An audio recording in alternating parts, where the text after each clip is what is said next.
Welcome back, crew.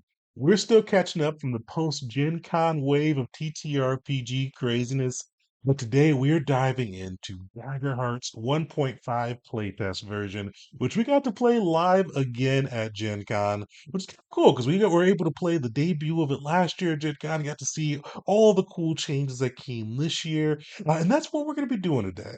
We're going to cover our second impressions, we'll call it, of the Daggerheart system, kind of highlighting the places that changed from last year and just some of the things we enjoyed with it too. So dive into that. Definitely in the comments, shout out some of the things you've liked with the Daggerheart system, and we'll put a link too, so you can get the playtest, which they're offering for free. You don't have to pay or be a part of anything to get it. You can just download it right from their website and see a little bit more about the system.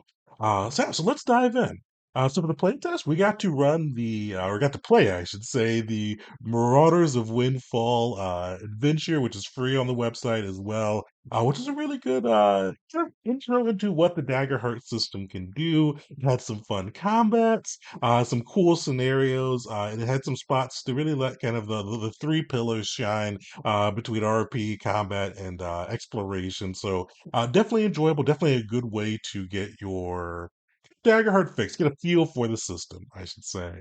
And one of the big things I'll say that's kind of different between this version of Daggerheart and the one I played last year at Gen Con uh, is they got a new initiative system, which the wargamers are still kind of unsure about the balance, but I think it's a fun way to do it, and it seems like it does kind of even out. So let's kind of take it in. So with the Daggerheart system, one of the key pieces of it is you're going to roll 2d12. One of the d12 is going to be your hope dice. One of the other d12 will be your fear dice. Whichever one is higher will determine whether you're rolling with hope or fear. So that's important. We'll get into that a little bit more later. But for the initiative system, even when you're doing combat, making attacks, using spells, whatever it may be, you're still rolling with those hope and fear die. If you roll with the hope, and if you're in an initiative, you and your party members are facing some wyvern, let's say, and you get to go up first. You slash with your sword, and you roll with hope. Your team, the party keeps a hold of the turn. So they will you'd pass it on to one of your fellow party members, cycle through your party members, and as long as you keep rolling with hope, it stays on your turn.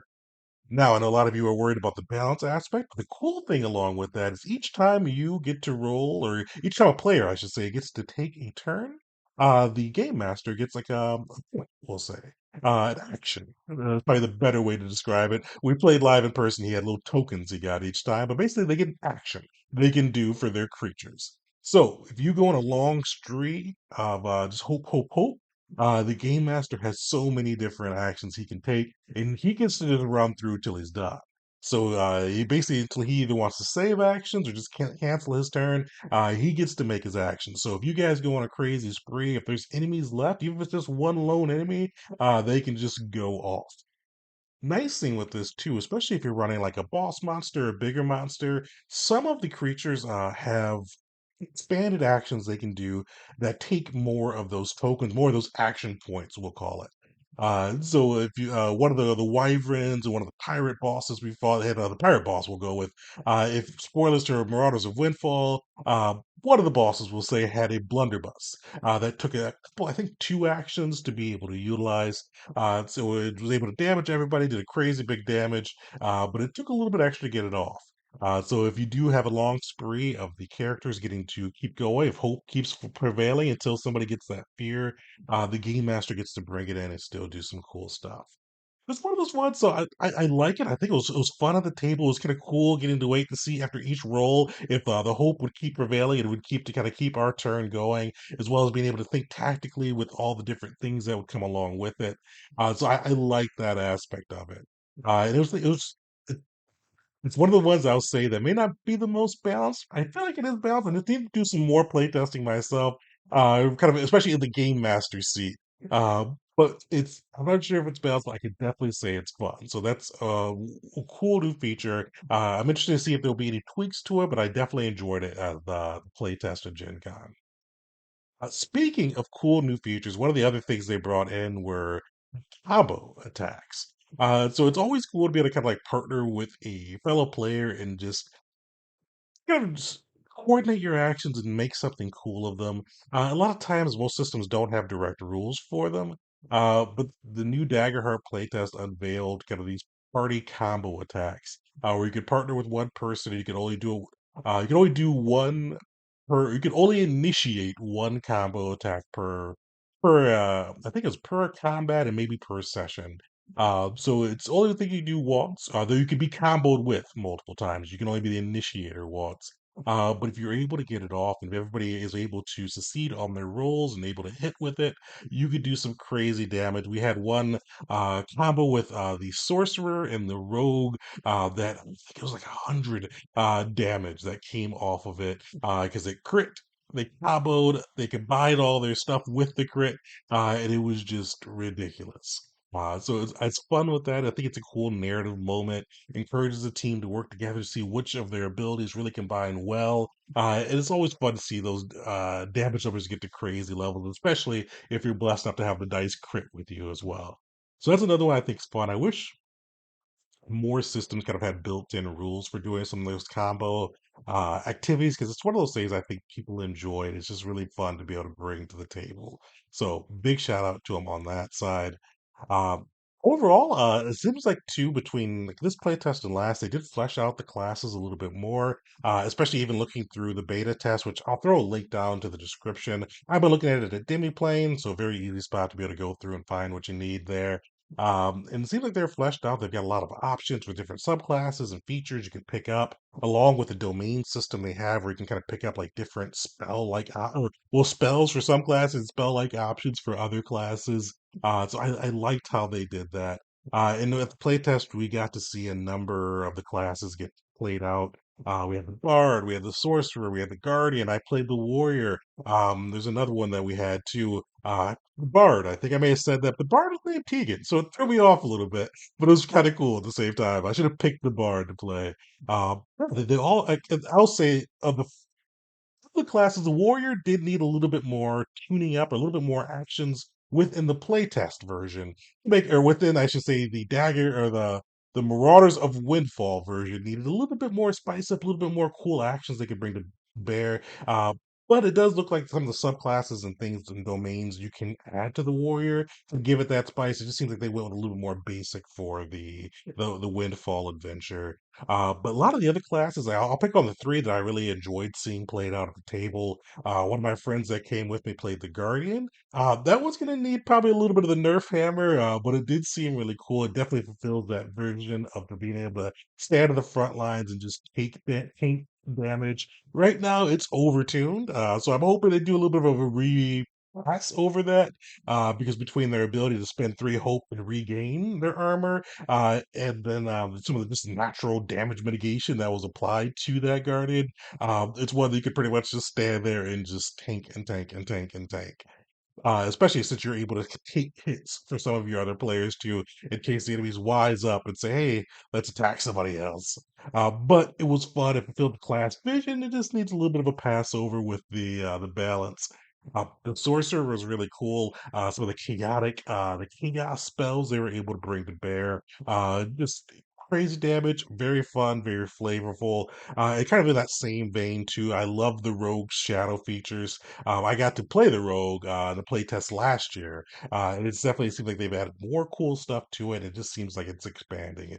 It's definitely one of those ones, and I'll say kind of my big thing for Daggerheart is it seems like it's fitting in a great space right now between the narrative of it's a lighter weight system than D&D. It moves quickly with the combat, moves quickly with the features. But it's not like a PBTA. There's still a lot of depth to the actions, a lot of depth to the spells and things that the players can bring to bear. So there is still that level of tactics that can go through with it. So I think that's really cool. I'm kind of curious to see how this continues to progress with the system as it goes forward. Last big thing with it, I'll say, is I still enjoy kind of rolling with the hope and fear die. I think that's just a fun mechanic, especially as since they looped in the fear die now, kind of especially with initiative being able to pass that on. And with that, when I say with rolling with hope and fear, I should give a little clarification in case you haven't seen the other videos.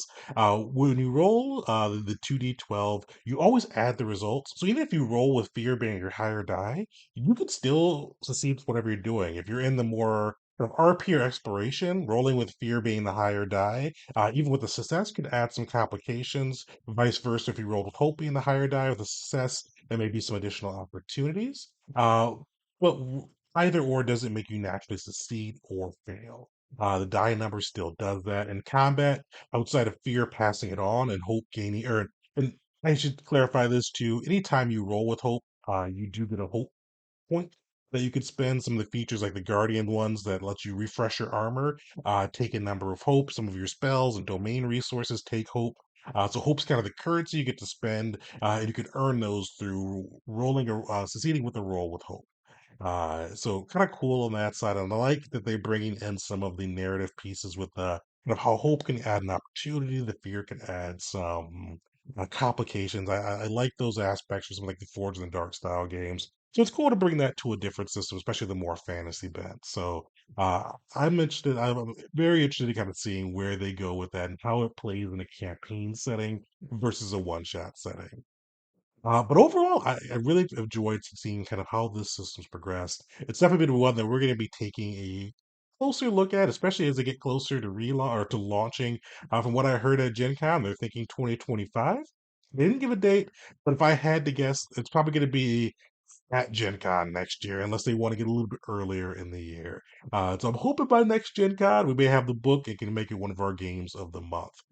But overall, shout out if you've had a chance to look at the playtest, shout out some of your favorite features, or even if you haven't had a chance, shout out some things you'd like us to cover on the channel. I'd love to go a little bit more in depth in this, especially as we wait for the core rulebook to drop.